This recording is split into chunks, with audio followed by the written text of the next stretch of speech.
आपण घेतलं नाही, दुसऱ्यानं गाडी आणली नवी इनोव्हा नवी, आपल्या दारापुढे नाही, मग चांगली म्हणायला रोग झाला का?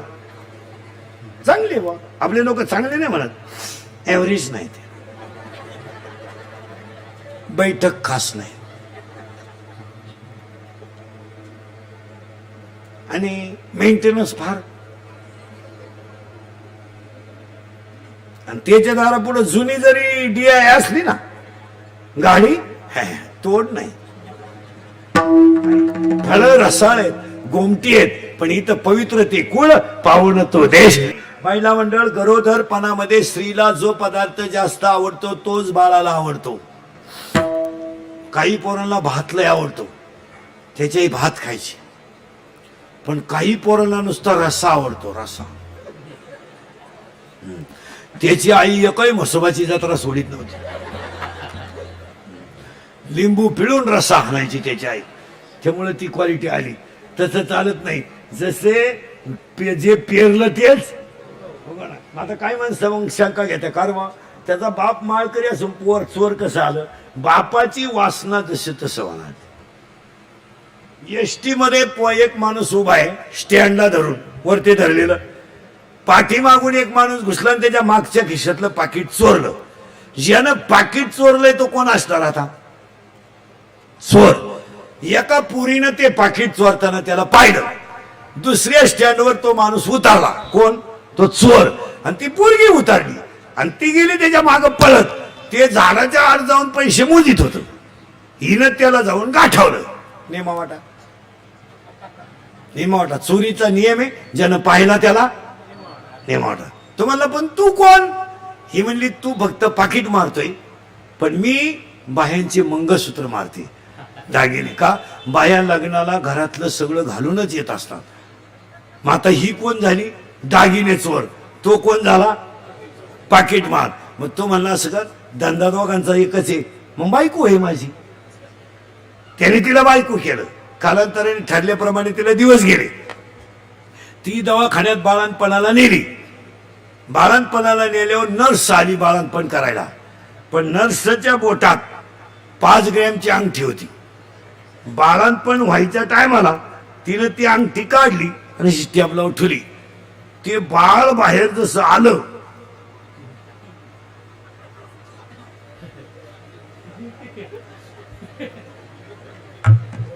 अंगठीच घेतली त्यानं, दाबली. पोरग 2 वर्षाचं झालं, मोठंच उघडीनं.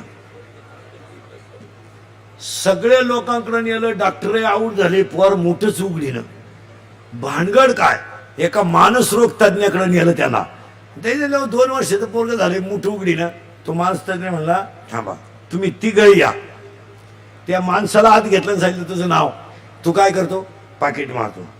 तू काय करते? दागिने मारते. मग तुम्ही दोघं बाहेर जा आणि पोर हात आणा. पोराला हात आणलं, खाटावर टेबलवर टाकलं आणि त्यानं काय केलं? गळ्यातलं 2 तोळ्याचं लाकीट काढलं आणि असं वर धरलं. ते पडेल होतं ना खाटावर ते पोर. हो घडली ना मुठफा का? मग आता आई चोर, पोर काय रामायणकार? पोर भागवत सांग का? त्याचं नाही, त्याला बीज सुद्धा फळ रसाळ. आणि एवढंच नाही तर त्यांचं चेप मुखात काय असतंय?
रसाळ आहे, मुख्य अमृताची वाणी. याला एक प्रमाण आहे, पवित्र ते कुळ, पावन तो देश, ते हरीचे दास.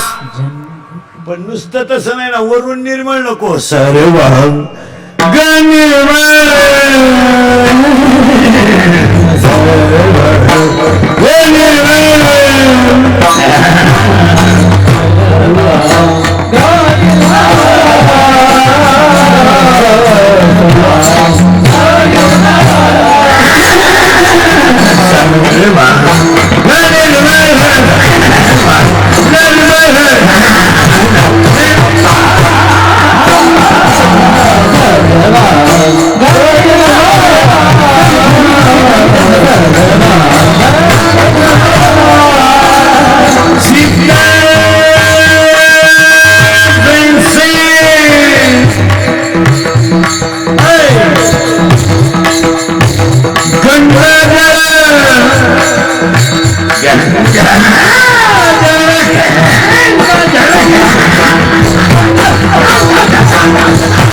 रामकृष्णारी मंत्राचं विरजन टाका, याचं दही होईल, किंमत वाढेल. वर काय लोणी, करेक्ट. खाली काय ताक. ताक काय भाव आहे? फुकाट. ताकाला काय भाव आहे? फुकाट. पण लोणी 300 रुपये. मायका दूध होतं 30 रुपये, दही झालं 60 रुपये. दूध होतं 30 रुपये, दही झालं 60 रुपये. दूध होतं 30 रुपये. माळ घातली, लोक मानायला लागली, पाया पडायला लागली, फुकाट भाकरी घालायला लागली. दूध झालं 60 रुपये, दही झालं 60 रुपये. त्याच्या पाखर वाढायला लागला, झालं ना तूप. लोणी 500 रुपये. वाजून नुसता उठला 500 घे. 500 रुपये वरून नारळ. पाया पडणारा गरीब पाया पडणार. वा वा, तुम्ही नसते ते कीर्तन रंगलं नसतं. अजून 500. किंमत वाढली. आता ऐका, दुधाचं झालं दही, दूध होतं 30, दही झालं 60, दही झालं 60, ताक तर फुकाट, पण लोणी झालं 300 रुपये. पण उलट ऐका, दूध होतं पातेल्यात, दूध होतं पातेल्यात, दूध होतं पातेल्यात, मग दही गेलं गाडग्यात मडक्यात, पण लोणी गेलं स्टीलच्या डब्यात. आणि पुढे बोला आता, ते दही लोणी काढवा.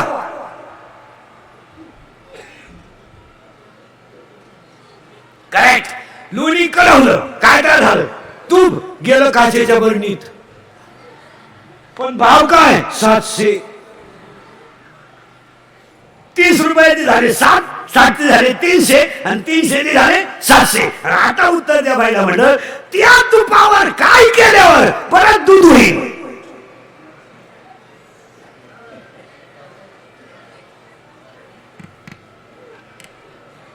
करा ना काहीतरी, काहीतरी करा. लावा डोकं, तुम्हाला 50% आरक्षण लावा डोकं. एखादी स्कीम करा आणि त्याच्यावर बसवा आरक्षण, भरवा ऑनलाईन माहिती, आधार कार्ड जोडण करा. नाही नाही नाही नाही नाही, ऐका आता, लोखंडाचं सोनं होईल परीस लागला तर, पण त्याचा परत लोखंड होणार नाही. ऊसाची साखर होईल, पण त्या साखरेचा परत ऊस होणार नाही. दुधाचं लोणी होईल, पण त्या लोण्याचं परत दूध होणार नाही. लाकूड जळालं तर त्याची राख होईल, परत लाकूड होणार नाही. अध्याय नंबर 8, ओवी नंबर 198, ओवी नंबर 199, ओवी नंबर 200 आणि ओवी नंबर 201. 4 ओव्या अशा आहेत. लाकडाची राख होईल, राखेचं लाकूड होणार नाही. 198. 199, ऊसाची साखर होईल, पण त्या साखरेचा परत ऊस होणार नाही. 200, लोखंडाचं सोनं होईल, पण त्याचं परत लोखंड होणार नाही. 201, दुधाचं लोणी होईल, पण त्याचा परत दूध होणार नाही. एकदा गुरु केला आणि रामकृष्णारी मंत्र घेतला की जन्माचे भोग संपले, त्याला देव कर्म बाधू शकत नाही. हे 7व्या अध्यायात अशी ओवी आहे, 4थ्याचे ठाई काही करण्याची नाही. आता उत्तर आलंय, पण त्याला 4 शब्द आहेत. अर्थ आहे, अर्थार्थी आहे, जिज्ञासू आहे आणि ज्ञानी आहे. त्याला बाधत नाही. माता दुधाचं झालं तूप, आता तुपाचं परत काही करणार नाही. मग संतांनी तेच केलं. उत्तम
पहिला मुद्दा, दुसरा मुद्दा चिंता बिंता करायची नाही, आणि तिसरा मुद्दा गायकवाड परिवार आणि सत्रच्या सोहळ्यामधला महत्वाचा मुद्दा आपला होता.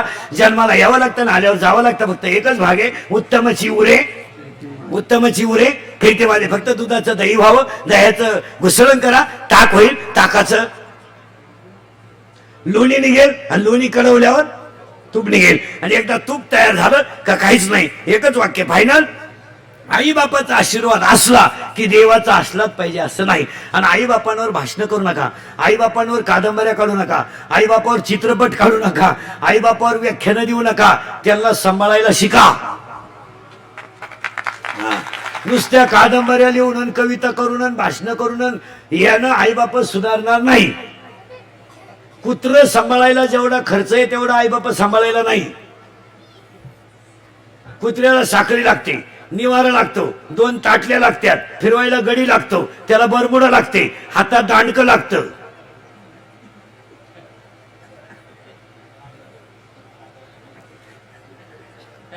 जागा लागते तेव्हा कुत्र हिंडून आणायचं. पण हिंडताना कुत्र हुशार आहे, मालकाच्या मागे नसतंय, कधी पुढे असतंय. ते येणाऱ्यांना सांगत असतंय याला हिंडून आणतो, हा आता काय माणसात राहिला नाही, हा जवळजवळ भरमिष्ट झालाय, मीच आणतो याला फिरून. ऐका आता, आता नीट ऐका. कुत्र्याला किती सांभाळा, चावा घेतल्याशिवाय राहणार नाही. आईबापाला किती त्रास द्या, आशीर्वाद दिल्याशिवाय राहणार.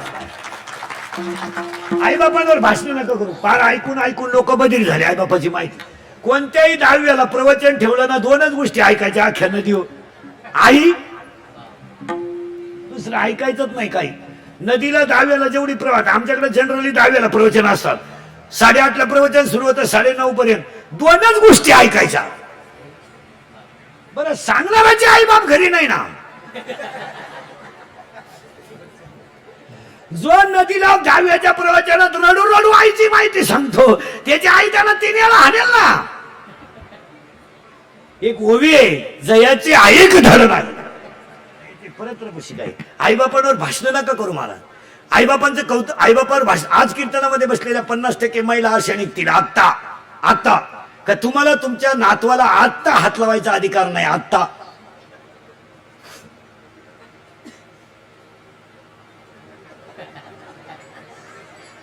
लबाड बोलायचं नाही. अशा 10-5 का होईना महिला कीर्तनात आहेत का नाही बोला. तुम्ही हा म्हणा नाही तर नाही म्हणा.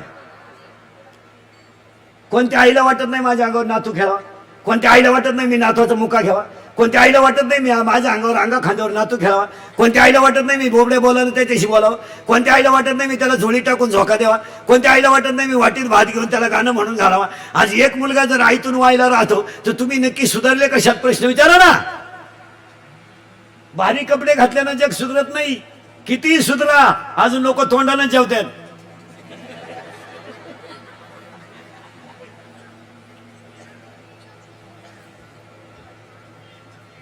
खायची जागा बदला. नाही, महाराजांची भाषा आपली नाही, अर्थ लोपले पुराणी, नाश केला शब्दज्ञानी, आणि विषय लोभी मन साधन अवघे बुडवले. माणसं फक्त बाह्य रंगाने श्रीमंत झाले, थोडासा पैसा आलाय, कुत्र्याबरोबर हिंडायला लागल्यात, धोतर गेले, पायजामा आला, पायजामा गेला, जीन आली, जीन गेली, बरमुडा आली, हळूहळू लोक मोकळी होत आली. काय सुधारली लोक? घरावरची कौलं गेली, फरशी आली, कौलं गेली, स्लॅब आला, सारवायची जागा गेली, फरशी आली. काय नवीन झालंय? तरी अजून लोक डोळे झाकूनच झोपत आहेत.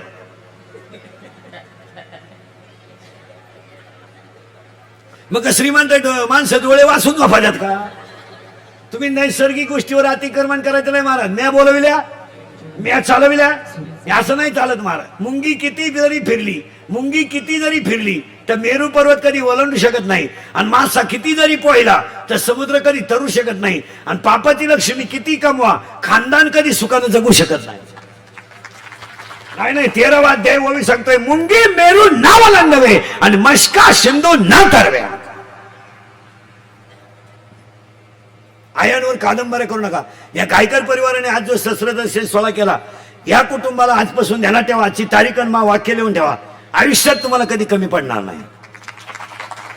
आजच्या कीर्तनातलं ज्ञानदान, अन्नदान, आणि तुमच्या दारात आलेले एवढे वारकरी संप्रदायातली माणसं, यांच्या प्रत्येकाचा आशीर्वाद हाच तुमची देवाची पूजा.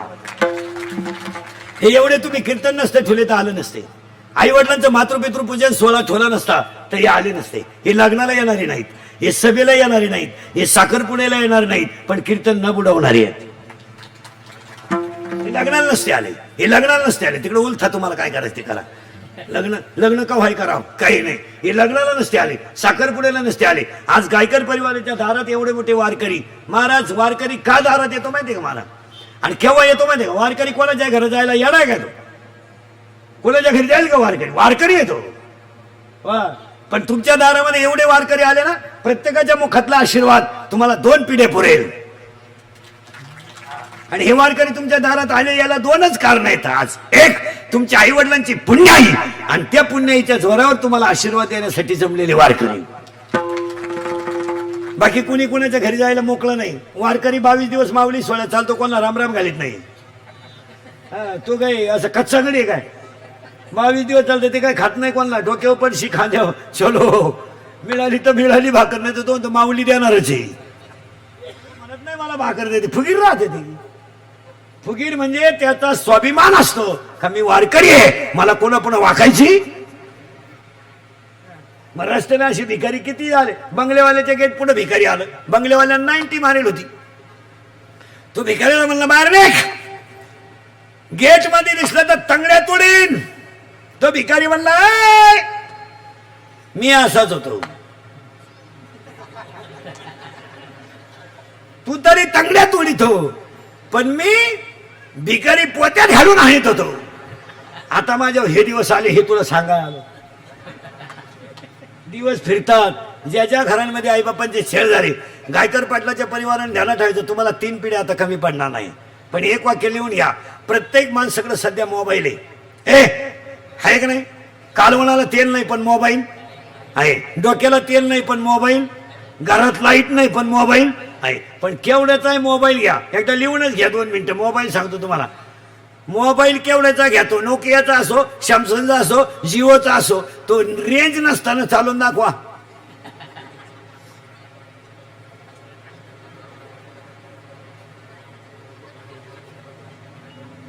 चालवा ना. मग वाक्य सांगा.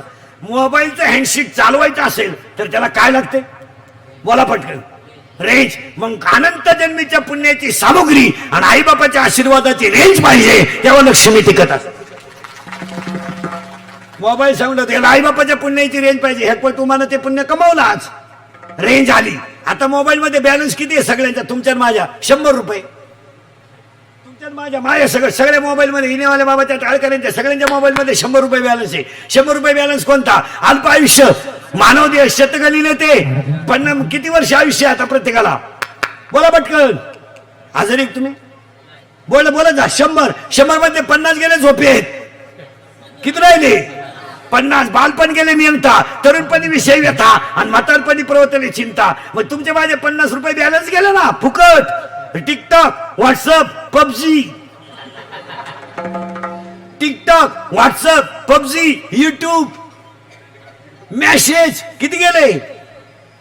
बोला पटकन. 50. आता शिल्लक किती आहेत? 50. 100 होते ना, 50 राहिले. आता बॅलन्स किती आहे तुमचा माझा?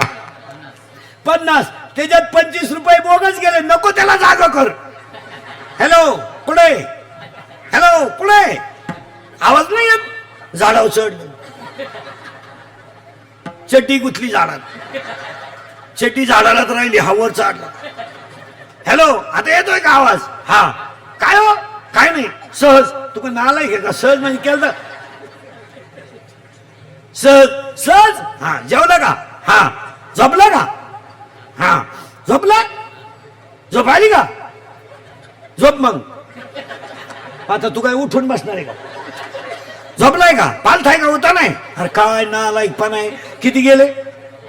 25. पुरावा सांगतो त्याला. मी तो अनाथ अपराधी, कर्महीन मतिमंद बुद्धी, तुझ मी आठवलेली कधी वाची कृपाने दी माय बापा, नाही ऐकले गायले गीत, धरिले ना सांडले हित नावडे पुराण बसले संत केली बहुत परनिंदा, करुणा तो केला व्यापार व्हायला भार कुटुंबाचा नाही केले तरी त्याचे भ्रमण पाळीला पिंड कर चरण, नाही संत सेवा घडले दान पूजा लोकन मूर्तीचे, असंग संघ घडले अन्याय बहुत अधर्म पाव, न कळे हित नाही बोलू आठवते, आपापण्या घात करू, शत्रू झालो मी दावे धारू, तू तो कृपेचा सागरू, उतरी पार तुका म्हणे गेले 25. आता बॅलन्स किती आहे? 25. पण तोवर बॅटरी टिकली पाहिजे ना. आता खर्चायचे किती आहेत? 25. पण त्यावर बॅटरी उतरली पाहिजे. निम्म्यांची बॅटरी उतरेल. चहा घेता का? राखेल दे. चहा नको. शुगर बीपी दिसत नाही, ऐकू येत नाही, बॅटरी उतरली आणि बोला पण राहता. मोबाईल चार्जिंग करायला बॅटरी, मोबाईलची बॅटरी चार्जिंग करायला काय काय लागतं बोला पटकन. चूक. 1 लाईट, 2 चार्जर, 3 पिन आणि 4 बटन. ऐका, अनंत जन्मीच्या पुण्याच्या सामुग्रीची लाईट पाहिजे, संतांच्या कृपेचं चार्जर पाहिजे, स्वतःच्या प्रारब्धाची पिन पाहिजे आणि नित्य नियमाचं बटन दाबलं पाहिजे, तेव्हा मोबाईल चार्ज होईल. आणि एवढं कळत असेल त्यानंच जवळ मोबाईल ठेवा.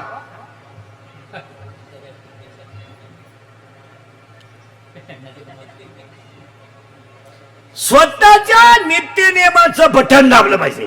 याचा अर्थ चांगलं वागण्याचा नियम, त्याला संतांच्या कृपेचं चार्जर पाहिजे, स्वतःच्या प्रारब्धाची पिन पाहिजे आणि तिळतिळ पुण्य साचा पडे, अनंत जन्माच्या पुण्याची लाईट पाहिजे. आणि या सगळ्या गोष्टी गायकर परिवारात आल्या म्हणून त्यांचा आज आई बाप्पाच्या सहस्त्र दर्शनाचा मोबाईल चार्ज झाला. उगाच कोणी उठायचं मोबाईल वापरायचं भंगार भंगार काही. मोबाईल वापरणाऱ्या माणसाला निद्रा नोश नावाचा रोग आहे. नाश झोपत नाही, ते पागल झाले. ते पागल ज्यांचे पोरग 10वीला 12वीला आहे, ज्यांचं पोरगण पोरगी आता आई बाप नीट आहे का आई बाप, ज्यांची पोरगी 10वीला 12वीला आहे, पोरगण पोरगी, त्यांनी आता घरी गेले पोरगण पोरगी घरात घ्या, 2-4 कानफटीत द्या आणि त्यांचे मोबाईल ताब्यात घ्या. शेवटचा पेपर संपेपर्यंत मोबाईल देऊ नका. पोरांना तुम्ही मोबाईल द्यायचं जर 15 दिवस बंद केलं नाही, कार्टे पासच होणार नाही. 21 तारखेला 12वीचा पेपर आहे, तोंडगे पुस्तक सुद्धा उचकते नाही. 10वीचे कोणी असले पुरी सुरी नीट आहे का? 10वीचे यंदा 20 मार्क शाळेतले बंद झाले. बावळाटपणा डोक्यातून काढून टाका. ती बापाची पेंट संपली आता. गेल्या वर्षीपर्यंत काय होती पेंट? 20 पडायचे इकडं इकडं 20 पैकी 20. मग रिकाम्या जागा 5 मार्कांचा जोड्या लावा, 3 मार्क सुटला बा सुटला. यंदा मास्टरला पेपर दिला तरी पास व्हायचं नाही तर पोरग काय होत. यंदा जर 10वीच्या परीक्षा कडक जर घेतल्या ना, कडक म्हणजे नीतीनं कोणाला पाहून द्यायचं नाही, तर 46% पोरं पास होतील. 16 लाख येते यंदा 10वीला, 12 लाख नापास होतील यंदा. युवक कार्यकर्ते फक्त. आणि यंदा गाईड जरी दिलं ना, गाईड पाहता नाही सापडलं तर पाहिजे. तू किती नाही साधी सेमीला आहे. तू सेमीला आहे का मराठी मिडियमला आहे? हा, चेहरा शेमेचा आहे तिला. तू मराठी मिडियमला आहे ना? सेमीला आहे तू कितीला आहे? 4थीला आहे का? तू 7वीला आहे का? बर्फाचा गोळा स्थायू द्रव का वायू?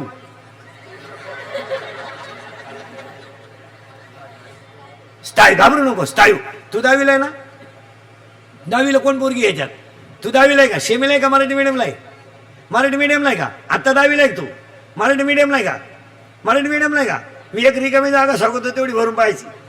अष्टकाचा नियम टिंबटिंबने मांडला. अष्टकाचा नियम टिंबटिंबने मांडला.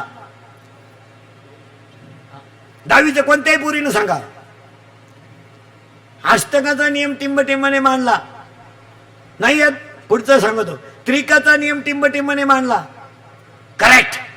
डोबे रायनरनं मांडला त्रिकाचा नियम, न्यूलँडनं मांडला अष्टकाचा नियम, मोसलेने मांडला अनुक्रम अनुअंकाचा नियम, आणि मेंडेलिपनं मारला आवर्त सारणीचा नियम, आणि मेंडेलिपनं मारला आधुनिक आवर्त सारणीचा नियम, आणि केपलरनं मांडले पहिल्या प्रकरणातले 3 नियम. आता माझ्या बोटाकडे पाहून तो नियम ओळखायचा पटकन. 10वीच्या पोरीनं पटकन बरं का. माझ्या बोटाकडे पाहायचा नियम तुमच्या पुस्तकातला आहे. आपण पुस्तक माझ्या दोन्ही पुस्तकं पाठ आहेत. विज्ञान पेपर 1 आणि विज्ञान पेपर 2. 16च्या 20च्या 20 प्रकरण पाठ आहेत माझ्या 10वीची.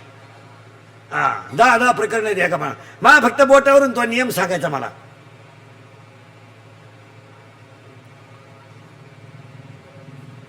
दहावीच्या कोणत्या पोरानं बेरानं मला बोटाकडे पाहून नियम सांगायचा.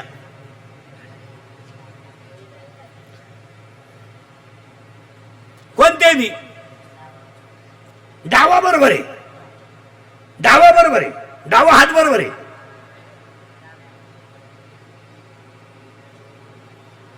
मी सांगून टाकू का, याला म्हणायचं फ्लेमिंगचा डाव्या हाताचा नियम, याला म्हणायचं फ्लेमिंगच्या उजव्या हाताचा नियम, आणि याला म्हणायचं उजव्या हाताचा नियम. डावीला मी आहे का तू आहे? काय नाही मारा, पुस्तक उचकणे हा विषय पोरांनी सोडून दिला. नियम बियम करायचा नाही. कीर्तनकार कीर्तन संपल्यावर जसा पैशाला हात मारतो तसा त्यानं काकड्याला हात मारला पाहिजे रोज. रोज मी असू नाही तर माझा बाप असू नाही तर आम्ही दोघं संगत असू. किती घाई जरी असली, किती घाई जरी असली, तुम्हाला सकाळी वाचायला वेळ नाही, वाचू नका. खिशात मालिका ठेवा, वेळ मिळेल तेव्हा काकड्यावर नजर टाकली पाहिजे. काय माहिती, काकड्यावर नजर टाकलीच पाहिजे. हरिपाठावर नजर कीर्तनकारानं टाकलीच पाहिजे. मी असं पैसे घ्यायला लाज वाटत नाही, काकडं करायची काय लाज वाटते?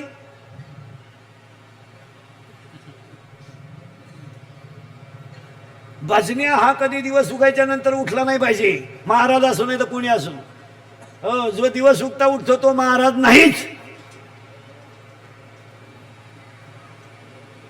तुम्ही म्हणाल तुला पोपटेवाणी बोलतो, कधी अजून झोपेलच नाही सूर्यबोध.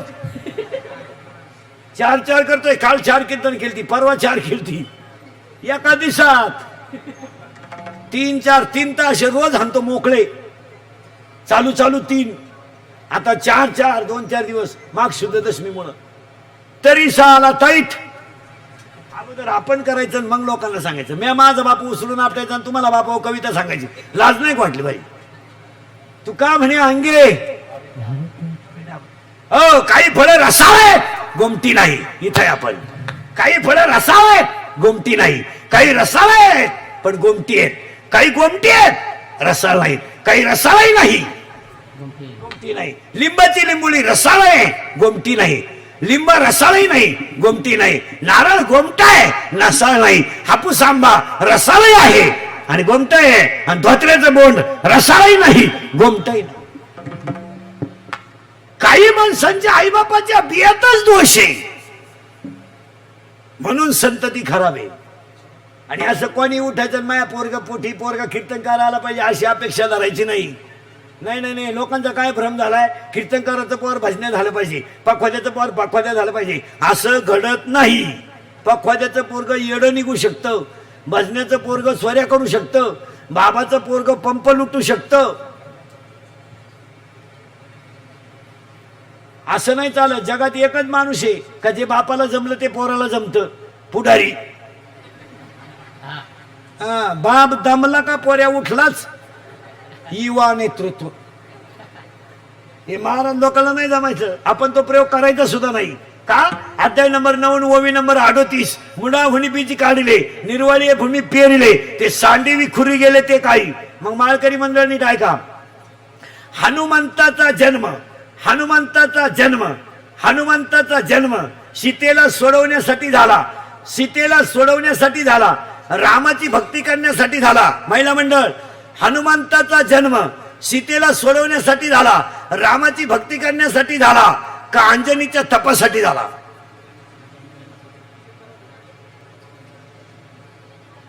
अंजनीच्या तपासाठी. हनुमान जन्माला आला जरी नसता काही फरक पडला नसता. राम येणारच होता, जनक स्वयंवर मांडणारच होता, रावण सीता पळून नेणारच होता. फक्त प्रश्न असा होता, रावण मेला नसता, तो गडी अमृत पेन होता. आणि रावण जर मेला नसता तर तुम्ही मी भेटल्यावर राम राम म्हणलो नसतो. रावण जय हो. हनुमान जरी नसता काही फरक पडला नसता. काम केलं जगासाठी. राम येणार, शिवाजी महाराज जन्माला आले, शिवाई देवीला रावण सीता पूर्ण करण्यासाठी काम केलं अख्ख्या जगासाठी. तुकाराम महाराज आले देवाने दिलेला प्रसाद म्हणून, पण उद्धार केला अख्ख्या जगाचा, अख्ख्या जगाचा. असं नाही. धन्य माता पिता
रसाळे आहे. आता प्रश्न निर्माण झालाय आता प्रश्न निर्माण झालाय काहींचा होतो तिरस्कार.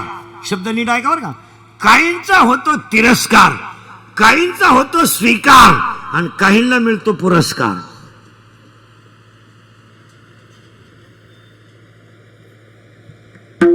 माणसं धार्मिक आहेत पण आचरण धर्मविरोधी आहे. त्याचा काय घडेल? तिरस्कार. गाथा पाठ आहे, गाथा बिथा पाठ आहे, गणबिन 20-22 ठिकाणी लावतोय पण धावून उठवतोय माणसावर. ज्ञानेश्वरी अख्खी पाठ, मग लेचा लोक करत्या तिरस्कार. धनुष्य उचलायला जो पठ्ठ्या आलता रावण. आता तुम्ही बारीक अभ्यास करा, माझ्यापेक्षा विद्वान आहे तुम्ही. रावणाला बायका होत्या 80,000. हे मान्य आहे तुम्हाला? मान्य आहे ना? मग रावण सीता उचलायला आला तेव्हा वयाचा किती असेल?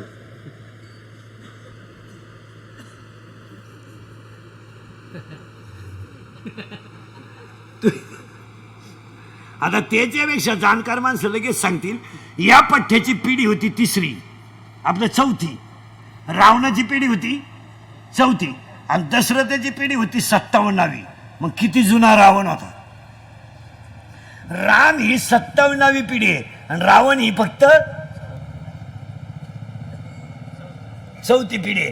आता रावणाला बायका होत्या 80,000. जर 1 वर्षाला 1 बायको करायची म्हणलं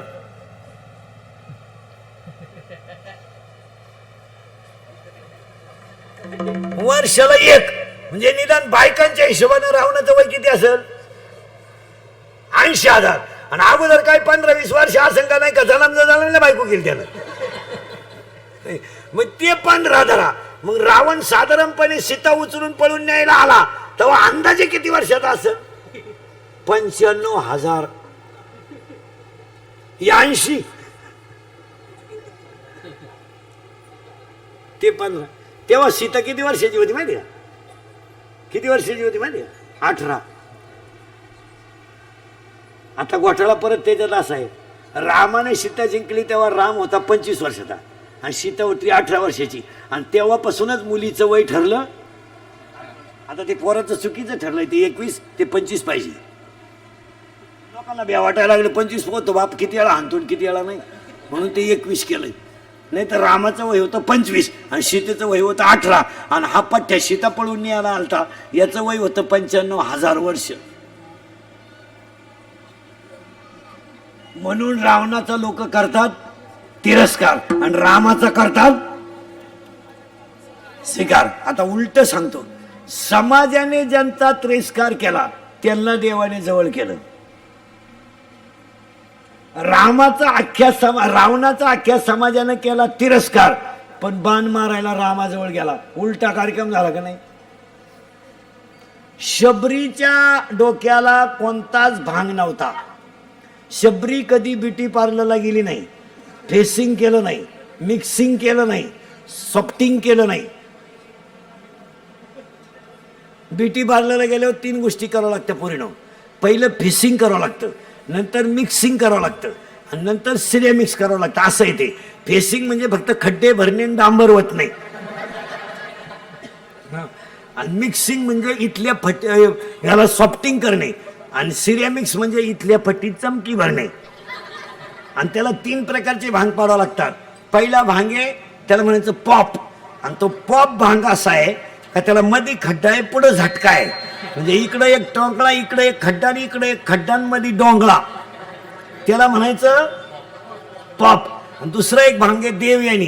तो देवयानी भांग असा आहे पोरीनो, ही जी बाजू इथली त्याशी पुढे दडपवायची, म्हणजे इथं फुगा करायचा इथं, आणि त्यातली एक बट मोकळी ठेवायची, ती बांधायची नाही. ती बोलताना तोंडात गेली पाहिजे.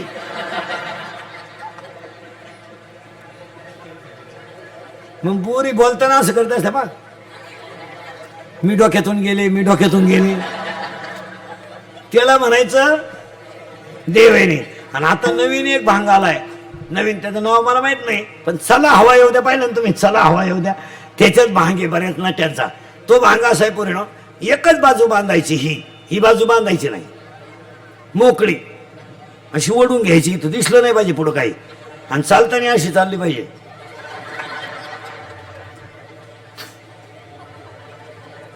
अहो, एक पोरग कॅनलच्या कडेला उभं होतं, पोरीनं असं केलं, ते पडलं कॅनल मध्ये. हो,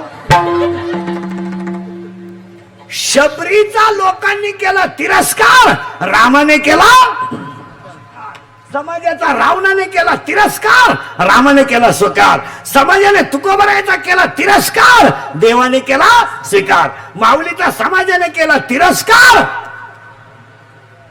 देवाने केला स्वीकार. मीराबाईचा घरच्यांनी केला तिरस्कार, देवाने केला स्वीकार. जनाबाईचा सगळ्यांनी केला तिरस्कार, देवाने केला स्वीकार. छत्रपतीचा जवळच्यानी केला तिरस्कार, भवानी मातेने केला स्वीकार.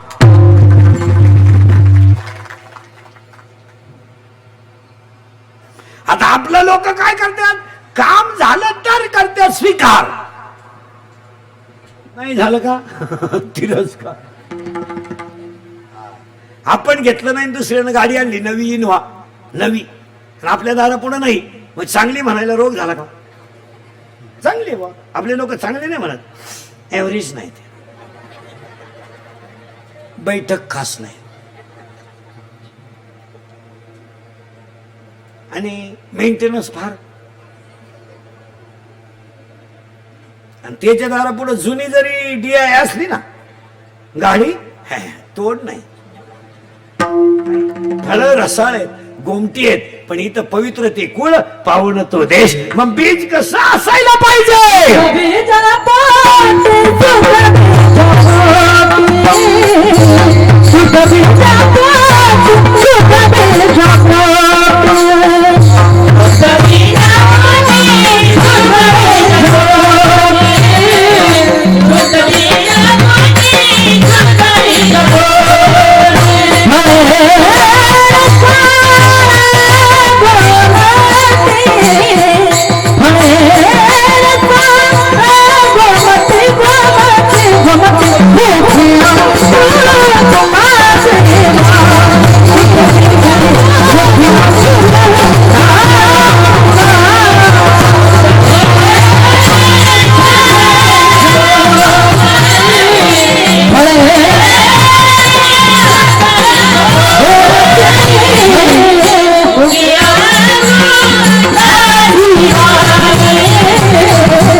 जाणकार माणसांचा पाहते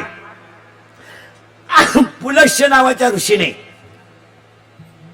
पवित्र वेळी संघ केलता तर रावण बिभीषण कुंभकर्ण जन्माला आलता. असं चालत नाही. आता सांगूनच टाकू का?